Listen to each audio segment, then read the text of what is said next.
आज मैं अर्घ लेने नहीं आया हूं पुत्र,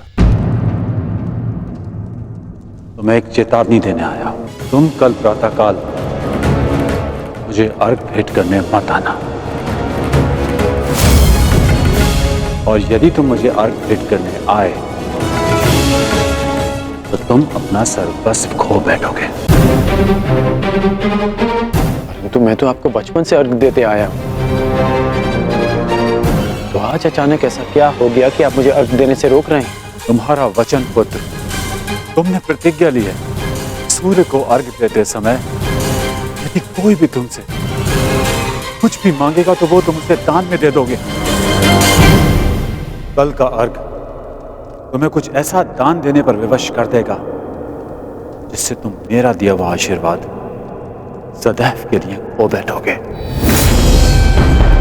देवराज इंद्र ने तुम्हें परास्त करने के लिए षड्यंत्र रचा है। वो कल प्रातःकाल तुमसे दान मांगने आएंगे और दान में वो तुमसे कवच और कुंडल मांगे। तुम्हें ज्ञात है पुत्र? मुझे ज्ञात नहीं, परंतु आपको चिंतित देख के आभास हो गया। और यदि स्वयं मेरे पिताश्री मुझे चेतावनी देने आए हैं कि इंद्रदेव मुझसे दान मांगने आएंगे, तो इसका सीधा संबंध अर्जुन से होता है। इंद्रदेव का पुत्र अर्जुन, और उसमें कोई बुराई भी नहीं, क्योंकि हर पिता अपने पुत्र की भलाई चाहता है। यदि इतना समझते हो तो यह भी समझ लो पुत्र कि यह पिता भी यही चाहता है कि उसके पुत्र के साथ कोई अन्याय ना हो, कोई छल ना हो। मुझे आशा है पुत्र, तुम मेरी विनती स्वीकार कर, कल्याण हो तुम्हारा।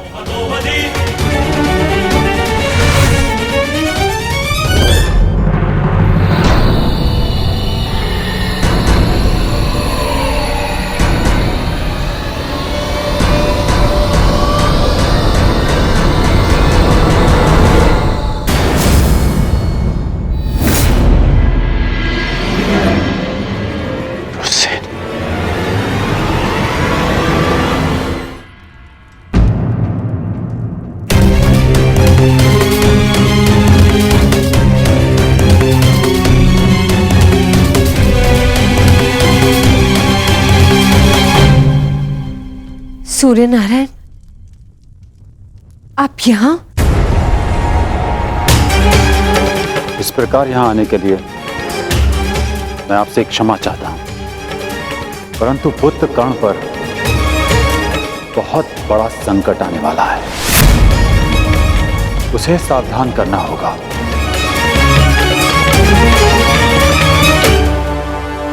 आप सूर्यपुत्र हैं,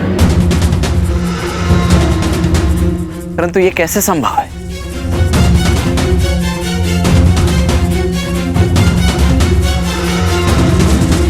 मेरे जन्म से पूर्व एक स्त्री को वरदान मिला था कि वो किसी भी देवता का आवाहन करके कोई भी वरदान पा सकती थी। उस स्त्री को विश्वास नहीं हुआ और उसने इस वरदान को परखने का प्रयास किया। उसने सूर्यदेव का आवाहन किया और वरदान से बदत सूर्यदेव को उन्हें पुत्र देना पड़ा,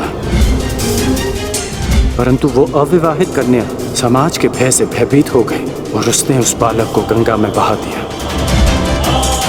वो बालक मैं था, जिसे पिता अधिरथ ने पाला।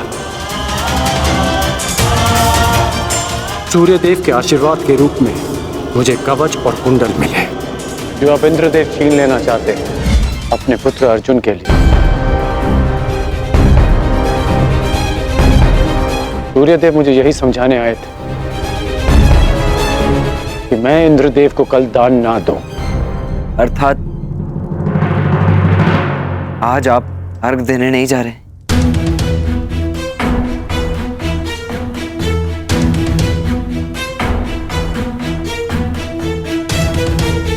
नहीं, मैं अवश्य जाऊंगा।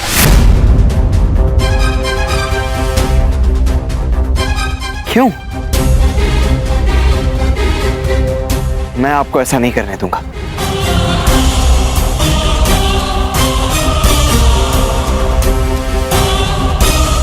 मुझे क्यों नहीं जाना चाहिए? एक दान के भय से अपना संकल्प तोड़ दो, अपना सम्मान खो दो। नहीं पुत्र, ये सूत पुत्र ऐसा कायर नहीं है। आप स्वयं के साथ ऐसा अन्याय कैसे होने दे सकते हैं पिताश्री? आप भली भांति जानते हैं आपके साथ छल होने जा रहा है। फिर भी वो सूर्यदेव जिन्होंने आपको अपना नाम कभी नहीं दिया, जिस पर आपका अधिकार था, वो सम्मान कभी नहीं दी, फिर भी आप उन सूर्यदेव के सम्मान के लिए इंद्रदेव के बिछाए जाल में फंसने जा रहे हैं। पिताश्री, ये कवच आपकी सबसे बड़ी सुरक्षा है और आप इसे इंद्रदेव को दान में दे देंगे। क्यों? केवल सूर्यपुत्र होने के सम्मान के लिए? नहीं, एक सूत पुत्र होने के अभिमान के लिए।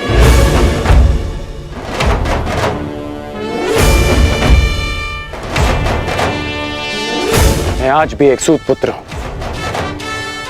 एक सूत ने ही मुझे प्रेम दिया, सम्मान दिया, अधिकार दिया, आवश्यकता पड़ने पर धनुष दिया।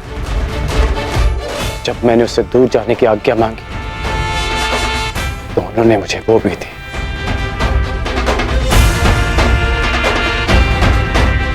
तुमने ठीक कहा पुत्र कि जिन सूर्यदेव ने मुझे मेरा नाम, मेरा सम्मान नहीं दिया, मैं उनके एक उपहार के लिए ऋणी क्यों रहूं? पुत्र, तुमने पूर्णतः अपने पिता को नहीं पहचाना।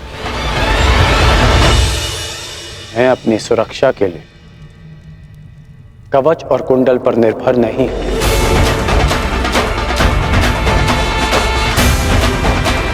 मेरी शक्ति मेरा वो साहस है जो मैंने अपनी मां राधा से पाया।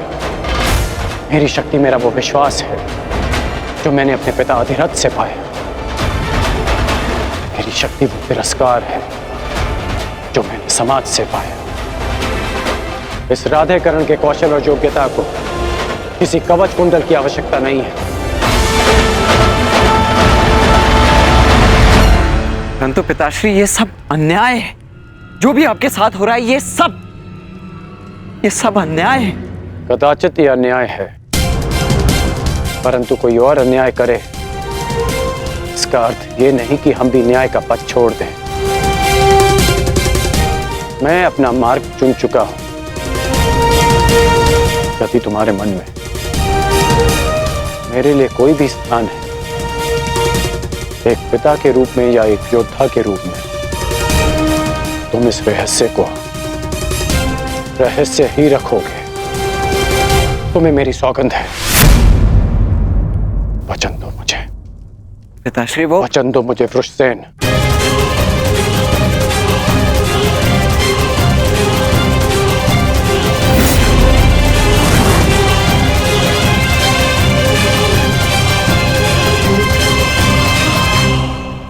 सूर्य उदय का समय हो गया है और मेरे अर्घ देने का भी। अब तुम जा सकते हो।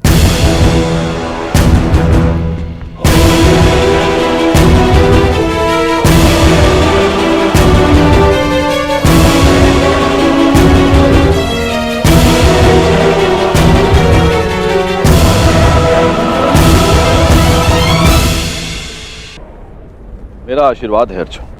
इस महाभारत के युद्ध में तुम्हारी विजय निश्चित है।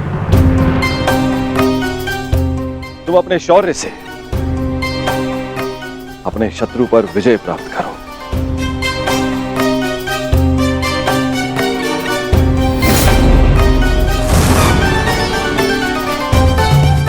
मैंने आपकी बात सुनी वासुदेव,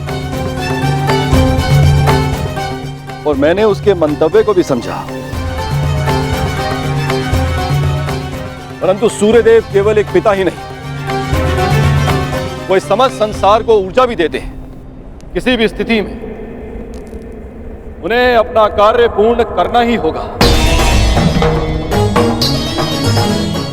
सूर्य उदय होना अनिवार्य है, यह प्रकृति का नियम है। अवश्य, परंतु इन नियमों के बंधन में सभी आते हैं ब्राह्मण देव। सूर्य देव पर भी, मुझ पर भी, और आप भी। नियति चाहे प्रकृति की हो, चाहे देवताओं की हो या फिर मनुष्य की, परंतु उसे समझ पाना बहुत कठिन कार्य है। आपको स्मरण करवा देता हूं ब्राह्मण देव। मनुष्य को दुर्बल समझना देवताओं के लिए घातक सिद्ध हो सकता है। ऐसा कोई विघ्न नहीं जो एक दृढ़ निश्चयी मनुष्य का मार्ग रोक सके। यदि मनुष्य चाहे तो वो पर्वतों का स्थान भी बदल सकता है। मैं मनुष्य की नियति और निश्चय को कम नहीं आंक रहा वासुदेव, परंतु किसमें कितना बल है, ये तो केवल परीक्षा से ही सिद्ध होगा। कभी कभी परीक्षा में परीक्षार्थी नहीं, परीक्षा लेने वाला भी असफल हो जाता है ब्राह्मण देव। फिर चाहे वो मनुष्य हो या देव। देवताओं का तो धर्म होता है ना वासुदेव, मनुष्य को सदैव नए नए अवसर देना।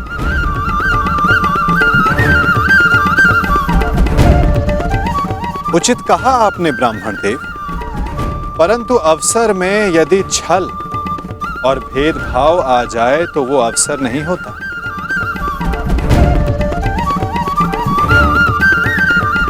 कदाचित आपको स्मरण तो होगा ही, यदि धर्म और कर्म में पक्षपात आ जाए तो धर्म धर्म नहीं होता और ना कर्म कर्म रहता है।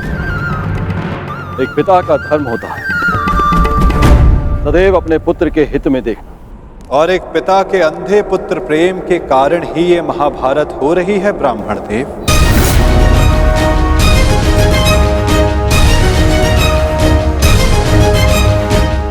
मुझे पिता से कोई लेना देना नहीं।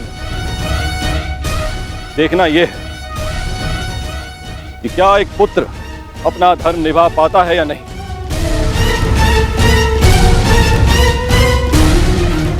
क्या एक पुत्र अपने पिता के सम्मान की रक्षा कर पाता है या नहीं।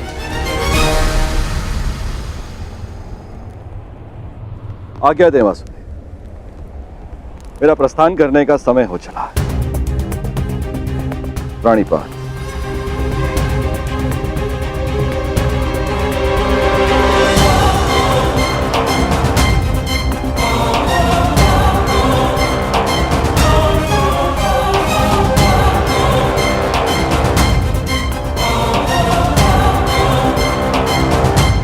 विजयी भव वत्स, विजयी भव।